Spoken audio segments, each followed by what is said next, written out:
আমার চ্যানেলে তোমাদের সকলকে স্বাগত। আজ আমরা ক্লাস 7-এর রায় মার্টিন প্রশ্নবিচিত্রা থেকে বাংলার দ্বিতীয় পর্যায়ক্রমিক মূল্যায়নের 4 নম্বর স্কুল সলভ করব।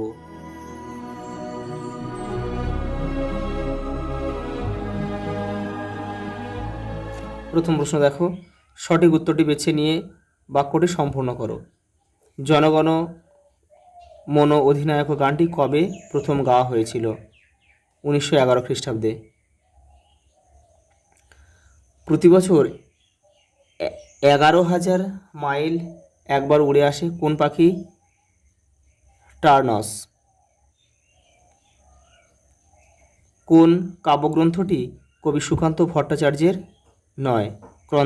ক্রন্দশী। নোট বই কবিতায় অরণি বলতে বোঝায় চিত্রক গাছকে। কোন ঠিক বানানটি বেছে নাও? এখানে হবে দুর্গা। প্রদত্ত কোন শব্দটি যোগড়ুড়ো শব্দের উদাহরণ? জলধি। যে শব্দের অর্থ প্রকৃতি প্রত্যয়ের সম্মিলিত অর্থ থেকেই পাওয়া যায় তাকে বলে যৌগিক শব্দ। কোন বানানটি ভুল? এখানে হবে মন্ত্রিসভা। গ্রামে গ্রামে গ্রামে এই বার্তা উঠে গেল। গ্রামে গ্রামে হচ্ছে এটা শব্দদ্বৈত। পরেটা দেখো, রহিম ও ইমনের মধ্যে গলায় গলায় ভাব। গলায় গলায় ভাবটি কোন অর্থে ব্যবহৃত? এটা হবে গভীরতা অর্থে। অপশান খ। পরের প্রশ্ন দেখো, অর্থগতভাবে শব্দকে ভাগ করা যায় 3 ভাগে। কি কি একটু লিখে দিই, তোমরা একটু লিখে নিও এটা। যৌগিক, রূঢ় শব্দ আর যোগরূঢ় শব্দ।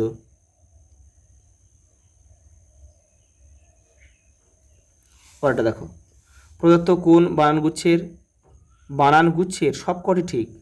এখানে অপশান কটা আমাদের সঠিক উত্তর হয়? বয়ঃসন্ধি, মন্ত্রীগিরি আর সহযোগিতা। পরের প্রশ্ন দেখো, উত্তেজনায় আমি তখন টকবক করছি। উত্তেজনার কারণ কি? দেখো, এটা কাজী নজরুলের গান থেকে নেওয়া হয়েছে। এখানে দেখো দেখো উত্তেজনায় আমি টকবক করছি, কারণ কি? এই দুই প্রিয় মানুষকে এত কাছ থেকে, মানে লেখক রামকুমার চট্টোপাধ্যায় কাজী নজরুল ইসলাম এবং নেতাজিকে এত কাছ থেকে দেখবেন, এটা কখনো ভাবতে পারেননি। এটা ভেবেই কিন্তু তিনি উত্তেজনায় টকবক করছিলেন। এটাতে লিখতে হবে। পরের প্রশ্ন দেখো, স্বদেশী মিটিংয়ের রীতি কী ছিল? দেখো, এটাও তো কাজী নজরুলের গান থেকে নেওয়া হয়েছে। এই যে দেখো, নেতাজির বক্তৃতার আগে নজরুলের গান হতেই হবে। এটাই দেখো, এই ছিল তখনকার কোনো স্বদেশী মিটিংয়ের রীতি। পরেরটা দেখো, 1930-এর সেপ্টেম্বরে রবীন্দ্রনাথ কোথা থেকে কোথায় গেলেন? এটা হবে জেনিভা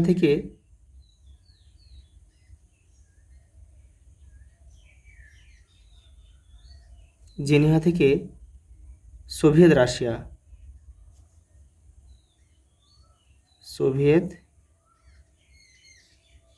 রাশিয়া। এটা কিন্তু দুটি গানের জন্মকথা থেকে নেওয়া হয়েছে। পরেরটা দেখো, পুরন্দর চৌধুরী কি সাংঘাতিক কাণ্ড করেছেন?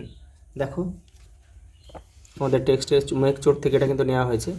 এই দেখো, সাহারা মরুভূমিতে 1 মাসে 100 ইঞ্চি বৃষ্টিপাত ঘটে তিনি সাংঘাতিক কাণ্ড করেছেন। পরের প্রশ্ন দেখো, স্মৃতিচিহ্ন কবিতাটি যে কাব্যগ্রন্থের অন্তর্গত সেটি ছাড়া কবি কামিনী রায়ের অন্য একটি কাব্যগ্রন্থের নাম লেখো। জীবন পথে। এখানে লিখে দিচ্ছি, জীবন পথে।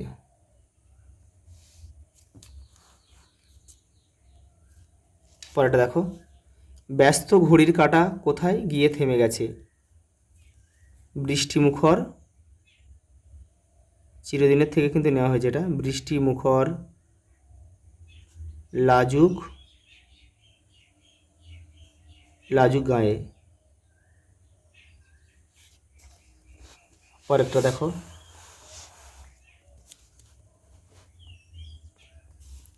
কাল থেকে মনে মোর লেগে আছে খটকা, এই খটকার কারণ কি? দেখো তোমাদের টেক্সটের 47 নম্বর পেজে দেখো, দেখো নোট বই থেকে নেওয়া হয়েছে। দেখো, কাল থেকে মনে মোর লেগে আছে খটকা, ঝোলাগুড় কিসে দেয় সাবান না পটকা। এইটা এই প্রশ্নটাই, ঝোলাগুড় কিসে দেয় সাবান না পটকা। পরের প্রশ্ন দেখো, চিরদিনের কবিতায় জনমত কোথায় গড়ে ওঠে? বুড়ো বটতলায়। পরের প্রশ্ন, লোকটি চটে গেল। দেখো চটে যাওয়ার কারণ কি দেখে নাও। এই দেখো লোকটি চটে গেল, লোকটির চটে যাওয়ার কারণ কি? দেখো রায় মার্টিন 261 নম্বর পেজে রয়েছে এটা, এই যে এখান থেকে এটা লিখবে তোমরা। পরের প্রশ্ন দেখো, ঘড়ির কারখানার ম্যানেজার ঘড়িওয়ালার প্রতি কেমন ব্যবহার করেছিল? এই যে তোমরা এখান থেকে লিখবে, এই যে এখান থেকে তোমরা পড়ে লিখে নেবে। পরের প্রশ্ন দেখো, টিয়া পুটলি খুলে একটা ছোট কাঁচি বের করে কি বলেছিল? দেখো মাকু 21 নম্বর পেজে রয়েছে। দেখো টিয়া পুটলি খুলে একটা ছোট কাঁচি বের করে বললো, এটাই নাও তোমার জন্মদিনে স্নেহের সোনা টিয়া। পরের প্রশ্ন দেখো, জাদুকরের বাঁশিটা দেখতে কেমন ছিল? চোঙের মতো।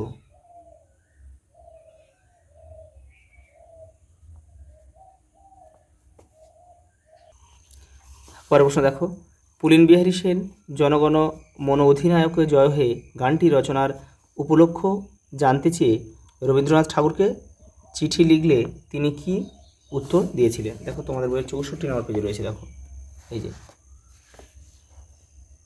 পুলিন বিহারী সেন এই গানটি রচনার উপলক্ষ জানতে চেয়ে রবীন্দ্রনাথকে চিঠি লিখলে তিনি তাকে লিখেছিলেন। এইখান থেকে তোমাদের লিখতে হবে, এই পর্যন্ত লিখতে হবে। দেখো পরের প্রশ্ন, প্রকৃতিকে ধ্বংস করা একটা অপরাধ, কে কাকে কখন এ কথা বলেছে? দেখো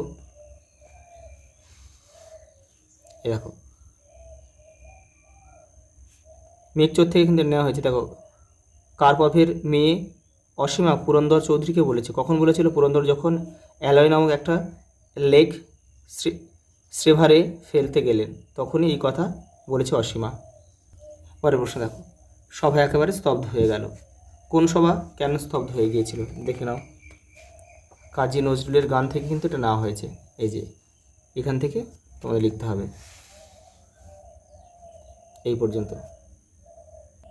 পরের প্রশ্ন দেখো, সবুজ ফসলে সুবর্ণ যুগ আসে, প্রসঙ্গ ব্যাখ্যা করো।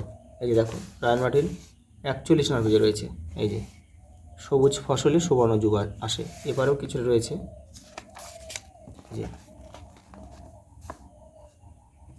পরের প্রশ্ন দেখো, মুড়ো ওরা ব্যর্থ মনস্কাম, কবি কাদের কেন মুড়ো বলেছেন? দেখো এই যে কবি কাদের, এখান থেকে এই পর্যন্ত লিখবে। আর কেন বলেছেন, এই কেনটা এখান থেকে এটা লিখবে। পরের প্রশ্ন দেখো, বলবে কি তোমরাও নোট বই পড়োনি, নোট বই পড়লে কি কি জানা যায়? দেখো এই যে এখান থেকে তোমরা করবে, এটা 99 পেজে রয়েছে। দেখো এখান থেকে এই পর্যন্ত। পরের প্রশ্ন দেখো, মাঝপথে আবার এক কাণ্ড, লেখিকা অনুসরণে এই কাণ্ডের পরিচয় দাও। দেখো মাকু 27 নম্বর পেজে রয়েছে, এই দেখো মাঝপথে আবার এক কাণ্ড, এখান থেকে এই পর্যন্ত লিখবে। পরের প্রশ্ন দেখো, অনেক দিনের পুরনো ফাঁদ, এ ফাঁদ কেন পাতা হয়েছিল? দেখো মাকু 38 নম্বর পেজে দেখো,